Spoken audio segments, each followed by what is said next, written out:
بەناوی خوای گەورە و میهرەبان بینەرانی خۆشەویست سڵاوی خواتان لێبێ. بەرنامەی ئەم جارەی جێوار هاتوونێتە سەردانی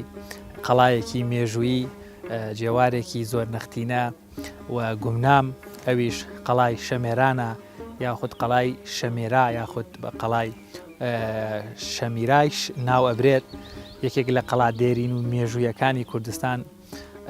کە توانم بڵێم هێشتا وەکو بەشێکی زۆر لە شوێنەوارناسان و مێژوو دۆستان و ئارەزومەندانی بواری دنیای دێرین و بگرە بەشێکی زۆر لە دانیشتوان یاخود خەڵکانی دەڤەرەکە زانیاریەکی ئەو تۆیان لەسەر قەڵای شەمێران یاخود قەڵای مێژوویەکەی ناوچەی شەمێران و نزیک گوندی پشت قەڵانیە. یەکێک لە شوێنەوارە مێژوویەکانە، یەکێک لە قەڵا زۆر نەختینەیەکانە کە ئێستاکەش پاژماوەیەکی زۆری بیناسازی دیوارەکەی ماوەتەوە. بۆ هیواین لە پرۆگرامی ئەم جارەی جێوار گوزەرێکی مێژووی وەروەها بینی چەندیمەنێک لە قەڵا مێژوویەکەی شەمێران بۆ ئێوەی ئازیز بخەینە ڕووباس بکەین، بۆ ئومێدەی بتوانین خزمەتێکی بچکۆلانە بە قەڵای شەمێران بکەین، ئەو قەڵایەی کەوا تا ئێستاکەش کەمترین زانیاری و کەمترین دیمەنی هەیە لە دیدگا و لە زەینی شوێنەوارناسان و مێژوو دۆستان و ئارەزومەندانی بواری شوێنەوار. مێ دەکەم هاوڕێ هاوسەفەرمان بن بۆی گوزارێک بەو قەڵا مێژووی پشتەوەمان بکەین کەوا هاوشێوەی خەڵاکانی تری کوردستان بە یەکێک لە گرنگترین شوێنە مێژوویەکان هەژمارەکرێت و دانرێت.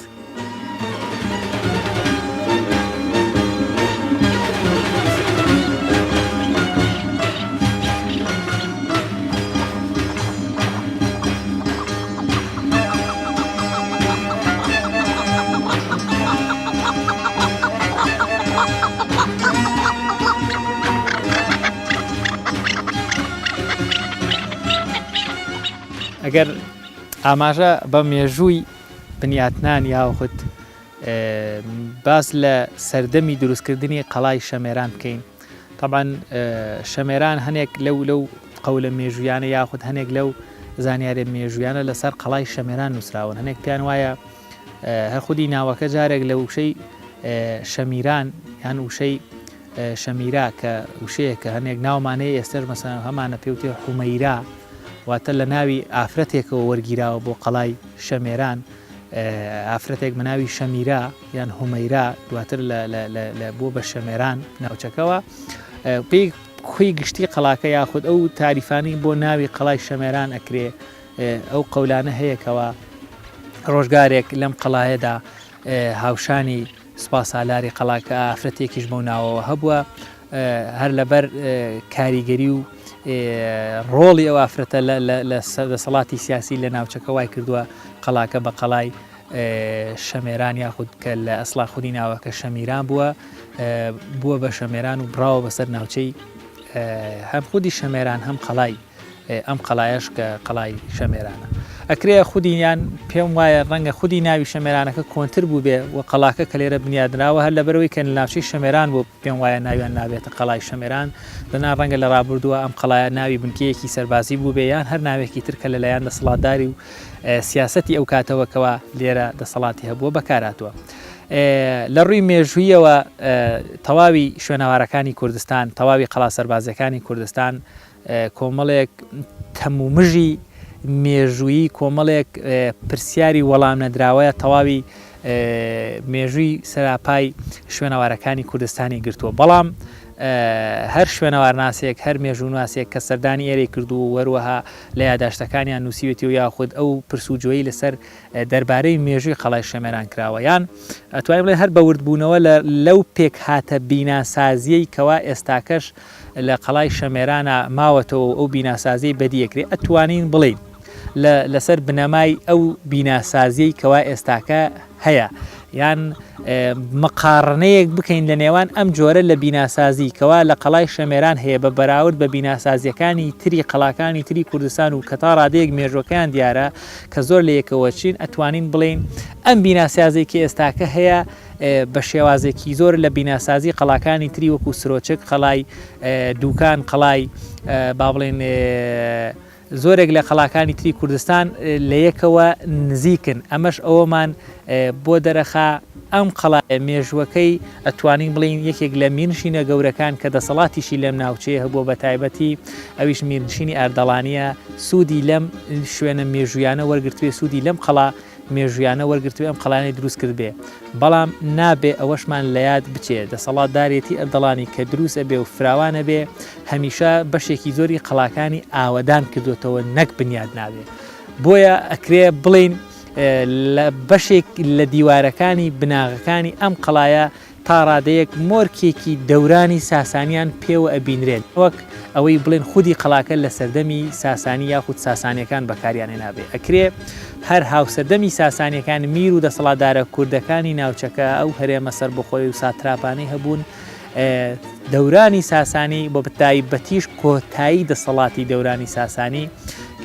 لە ساڵانی 1632 تا 51 کەوا ئەو گۆڕانکاریە سیاسیە بەسەر ناوچەکەیایەت ئەو گۆڕانکاریە فکریە بەسەر ناوچەکەیایەت هاتنی ئاینی نوێ کە ئەویش ئاینی پیرۆزی ئیسلامەوە کات بەشێکی زۆر قەڵا سەربازیەکان گرنگیان پێ بدرێت لە دوای ئاوەدانکردنەوەی قەڵا سەربازیەکانیشەوە وای کردووە ئەتوانین بڵین لە دوای ئاوەدانکردنەوەی قەڵا سەربازیەکانەوە وای کردووە بەشێکی زۆر لە قەڵاکان لەگەڵ ئاوەدان بوونەوەشیان تووشی شەڕ بوون دواتری ژێران بوون و چۆڵ کراون بۆیە توانین بڵێن بەشێکی زۆری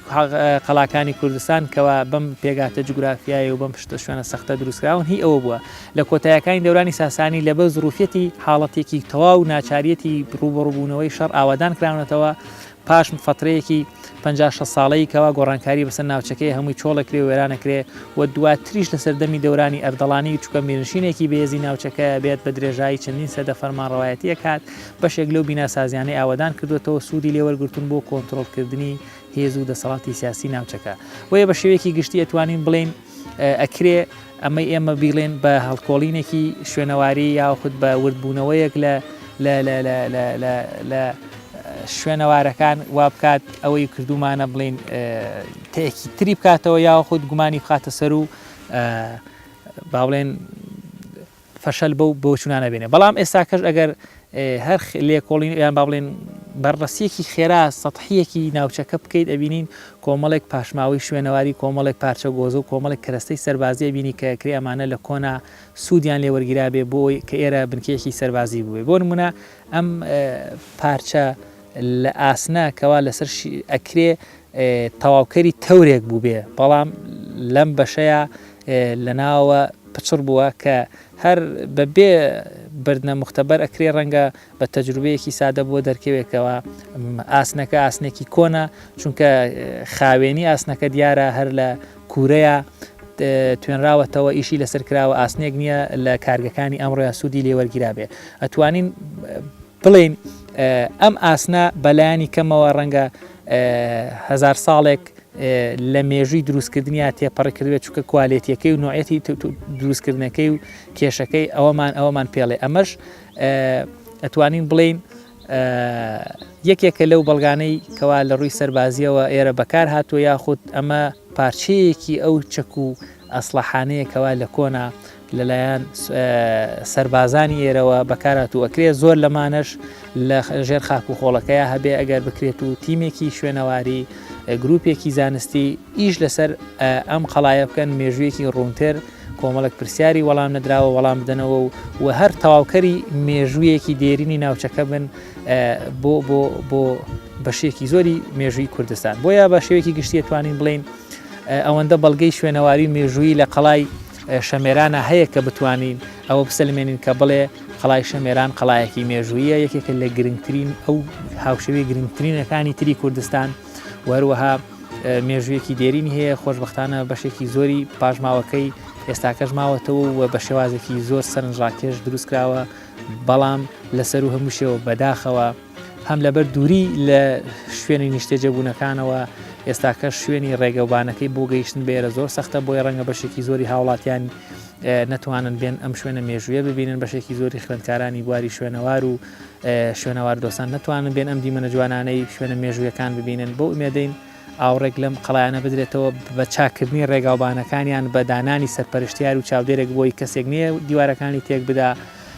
بە نۆژنکردنەوەیەکی خێرای سەتحی وێ ئەگەر بۆ بەشێکی دیوارەکانیش بێ بە ئاوردانەوە بێ و بە دامینکردنی تیمێکی بۆی لە ڕووی زانستی و ئیشی لەسەر بکەن هەر هیچ مێژوەکەی فەرامۆش نەکرێت و وەروەها ڕوون بکرێتەوە.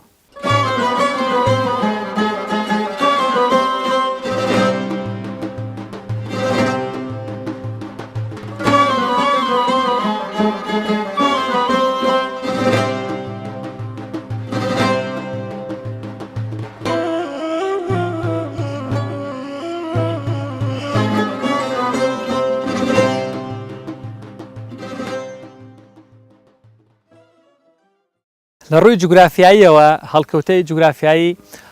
قەڵای شەمێران یاخود ئەو قەڵای شەمێران ئەناسرێ بێگومان ناوچەیەکمان هەیە لە کوردستانی باشوور پێوترێ ناوچەی شەمێران. ناوچەی شەمێران هەڵکەوتە جوگرافیایەکەی لە تا ڕادەیەک باکووری خۆرهەڵاتی سنتەری قەزای دەربەندی خانە لە باشووری خۆرهەڵاتی سنتەری پارێزگای سلێمانی تقریبەن بە دووری 40 بۆ 45 کیلۆمەترێک. ئەم شوێنە جوگرافیایە ناوچەی شەمێرانە یاخود پانتایەکانی دەشتی شەمێرانە لە کەنار ڕووباری سیروان یاخود زەی سیروان کە یەکێکە لە ڕووبارە ناودار و بەناوبانگەکانی کوردستانی باشوور. قەڵای شەمێران هەڵکەوتەی قەڵاکە ڕاستەوخۆ ئەکەوێتە سەر لووتکەیەک لە چیاکانی کەنار زەی سیروان کە پشتی قەڵای شەمێران یاخود پشتەوەی قەڵای شەمێران گوندێکمانەیەکەویش پێوتێ گوندی پشت قەڵا کە ئەکرێ ئەم ناوە بەکاربێنینەوە بۆ یەکێکی تر لە بەڵگە مێژووی و کۆنبوونی ئەم قەڵایە ئەکرێ ئەم قەڵایە مێژوەکەی ئەوەندە دێرین بێ کە لە دوای بوونی ئەم قەڵایەوە گوندێک لێرە ئاوادان کرابێتەوە گوندێک بنیاد نابێ هەر لەبەر ئەمە گوندەکە بە گوندی پشت قەڵا یاخود ئەکرێ گوندەکەش کۆنتر لە قەڵاکە بوو بێ بۆیە ئەو گوندەی پشتەوە بە گوندی پشت قەڵا ناسراوە. لام ڕۆدا ئەگەر پتێ بگەیتە قەڵای شەمێران دەبێ لە ڕێگای سلێمانی دەربەندی خانەوە بە ئاراستەی دەستە چەپ لات بدەی بەرەو ناوچەی دەشتی شەمێران بۆ منتیقەی ناوچەی شەمێران و بێتە سەر ڕووباری سیروان لە نزیک گوندی پشت قەڵا لێرە ئەبینی لە بەرزایی بانێک یاخود با بڵێن ئەو لووتکە چیایەکەوە بە شێوازێکی سروشتی ڕکەیەکی هەیە و لەسەری ڕکەکە قەڵای شەمێران یاخود قەڵای شەمیرا بنیاد نراوە. ڕاستەخۆ قەڵاکە ڕووی لەسەر ڕووباری سیروان و پشتیشی لە چیاکانی ناوچەی شەمێرانە وەروەها پانتایەکی تا ڕادەیە گردۆڵکە و کۆمەڵێک بان و گندیش ئەکەوێتە بەشی خۆرهەڵاتی قەڵاکەوە. بە شێوەیەکی گشتی جوگرافیای قەڵای شەمێران بە بەراورد بە ناوچەکە ئەکەوێتە سەر سەختترین یاخود با بڵێن شوێنێکی زۆر ستراتیژی و گرنگی سەر ڕووباری سیروان. بێگومان ئەمەش یەکێکە لە تایبەتمەندی قەڵا سەربازیەکان هەمیشە هەوڵیان داوە بەدەر لەو هێڵکاریە سەربازیە زۆر بەهێزی بۆیان دروست کردووە ئەو شوێنی کە قەڵاکەی تێدا بنیاد بنێن ئەو شوێنە جوگرافیایی کە هەڵی ئەبژێرن بۆ ئەوەی قەڵایەکی تێدا بنیاد بنێت لە کۆندا گرنگترین و ئەولەویەترین تایبەتمەندی کەوا لەو شوێنەیە هەبوو بێ بەرزی شوێنەکە بووە یاخود گرنگی شوێنی جوگرافیایەکەی بووە تاوەکو بتوانێت هەم پارێزراو بێ لە هەر حاڵەتێکی نانۆرماڵی ئەو کاتە چ هێرشە سروشتی و چ هێرشە با بڵێن مەترسە سروشتی و هێرشە مرۆییەکان بوو بێ یاخود هەر حاڵەتێکی مەترسیدار بۆ سەر قەڵاکە. بۆیە هەمیشە پێگەی جوگرافیایی قەڵا سەربازیەکان و لە کوردستان و بە شێوازێکی گشتی لە تەواوی جیهان هەمیشە هەڵبژاردننی شوێن یەکەم و ئەولەویەترین تایبەتمەندی بووە. هەر لەم ئەم تایبەتمەندیەش لە قەڵای شەمێرانە بەدیەکرێ و ڕاستەوخۆ ئەڕوانێتە سەر ڕووباری سیروانیش بێگومان ڕووباری سیروانی جۆرێک لە جۆرەکان پەرژینێکی سروشتی بووە با بڵێن جۆرێک لە شوورایەکی سروشتی ئاوی بووە کەوا کۆنتترۆلی بەردەم باشوور و باشووری خۆراوای قەڵای شەمێرانی کردووە وەروە پشتەکەشی وەکەمان زانین ئەم چیا سەختانە پشتی قەڵای شەمێرانیان گرتووە. بۆیە شوێنە جوگرافیاکەی زۆر استراتیژی وە تەواوی تایبەتمەندی قەڵایەکی سەربازی شیان تەواوی تایبەتمەندی شوێنی جوگرافی قەڵایەکی سەربازی لە قەڵای شەمێرانە بەدی ئەکرێت.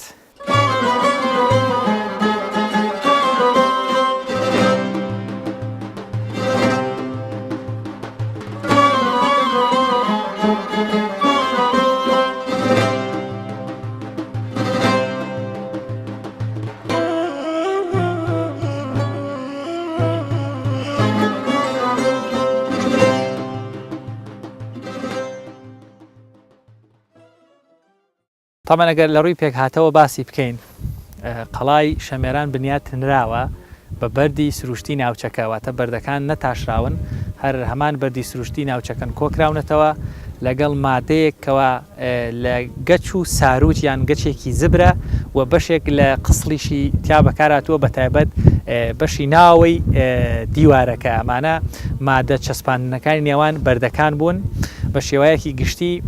وتمان ئەم قەڵایە پێک دێ لە ڕێزە دیوارێکی وەکو شورایەکی زۆر بەهێزی ئەستور کەمی کەم دیوارەکانی ئەوەی ئێستاکەش ماوەتەوە زیاتر لە بە ئەندازەی تا ڕادەیەک مەترێک لە هەنێک شوێنیشا زیاتر لە مەترێک پانە لە بەرزایی باکووری تا ڕادەیەک با بڵێن باشووری خۆر ئاوایەوە دیوارەکە قۆڵێک شانێکی لێ دەبێتەوە پاشان بە ئاراستەی باکووری خۆرهەڵات دێت تەواوی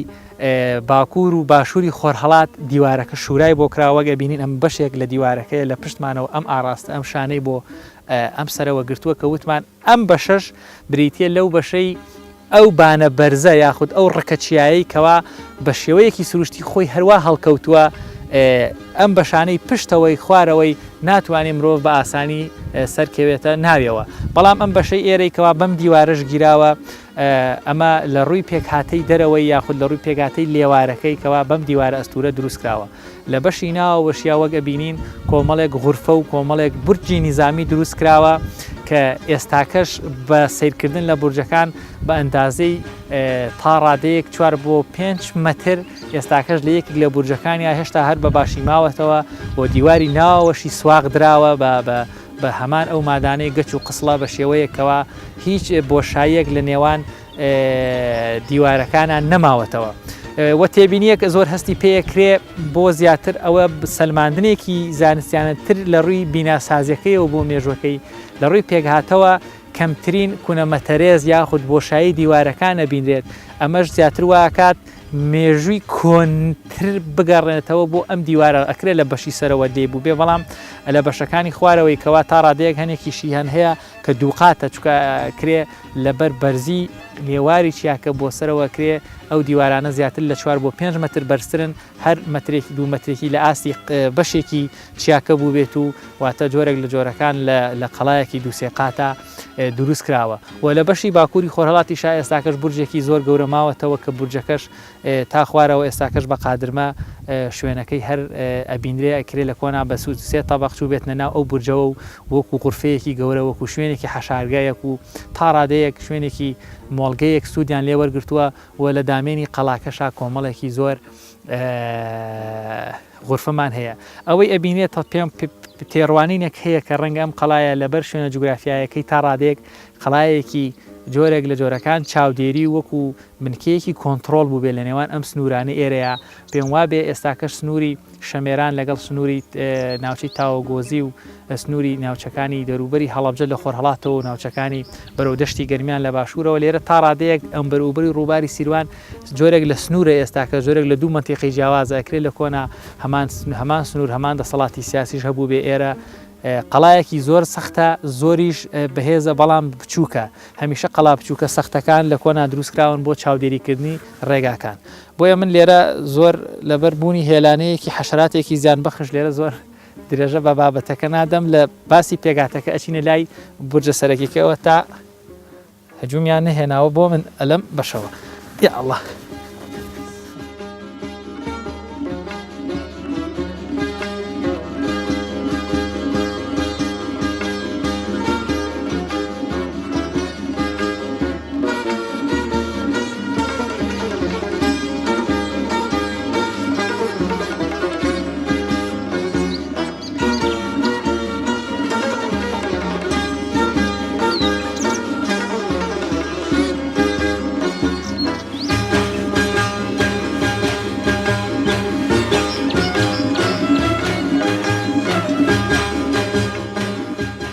هەر لەبارەی پێگاتەکەەوە کە باسمان کرد وتمان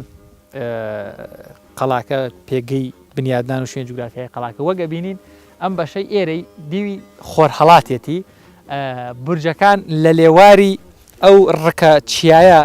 کە تا ڕادەیەک ئێرە نزمترە یان با بڵێن ئەگەری سەرکەوتن لە کۆنا لێرەوە بۆ ناو قەڵاکە ئاسانتر بووە بۆیە لێرە ئەبینین ئێستاکەش ئەو بورجە نیزامیەی یان ئەبڵێن ئەو شوێنی حرەسیاتەی نوکتەی حرەسیات کە ئێمە باسیەکەین ئەوەندە بەهێزی و بە محکەمی دروستکراوە ئێستاکەش زۆر بە جوانی دیوارەکەی ماوەتەوە لە کۆنەوە لەوێەوە کۆنتترۆلی ئەم بەشەی دەرەوەی قەڵا کراوە واتە چاودێریەکی زۆر چڕ بووە و هەر بەدیبی بەرەولای خۆرئاوادا یاخود باشووری خۆراوادا دەبینین ئەو شوورایە دیسانەوە تا ڕقی چیاکە هاتووە زۆر وازە حتامان چیاکە خۆی هەر لە بنارەکەیەوە بووەتە بناغەیەکی سروشتی بۆی بەڵام لە سەروی چیاکەشەوە دیسانەوە بۆ ئەمنیەتی تەواوی قەڵاکە لە ڕووی سەربازیەوە بینین دیوارەکان تا لێواری ڕقی چیاکە هاتوون یان ئەو بەشە تاشراوە سروشتی چیاکە کە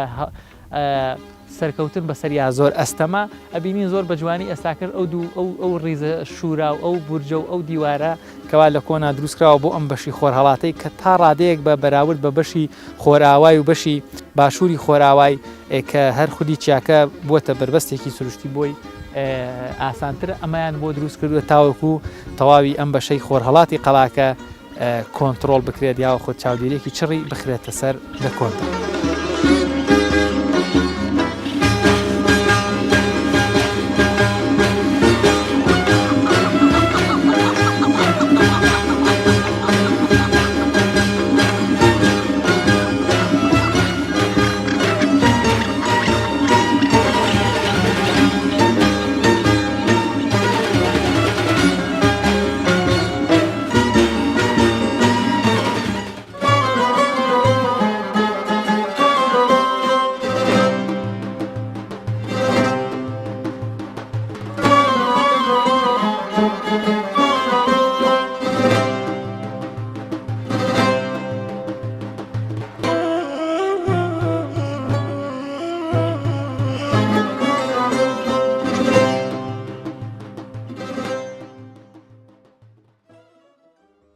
پێکمان دیسانەوە ئێرە هەر لە ڕووی پێک هاتەکەەوە ئەبینین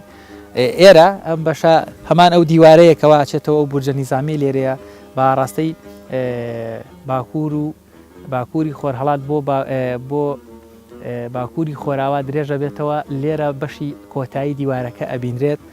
بەم شێوەیە ئەم سنوورە پارێزراوە وەروە ناوەی دیوارەکان زۆر بە ئەستوری دروستکراون کە ئەمەش هەر بۆ بەهێزی و مانەوەی قەڵاکە بووە ئەمانە بەشێک بوون لە غورفە و لە کۆنا دیارە بەپێی تاق و تەبق تەبقی قەڵاکە ئێریان پڕ کردوێتەوە ئیشان لەسەر کردووە لێرە لە ناو قەڵای شەمێران یاخود قەڵای شەمیرا و لە بەرزایی تا ڕادەیەک 750 مترێک لە ئاستی ڕووی دەریاوە و لە ناو یەکێک لە قەڵا مێژوویەکانە ئێمە کۆتایی بە پرۆگرامی ئەم جارەی جێوارەیەنین بۆ مەدەین سوودێکان بینی بێ لەم شوێنە مێژویانە و لە گێڕانەوە و لە باسکردنی ئەم جێگا مێژویانە تا پرۆگرامێکی تر بەخواتان نەسپێرینون هەر شاد و کامران بن.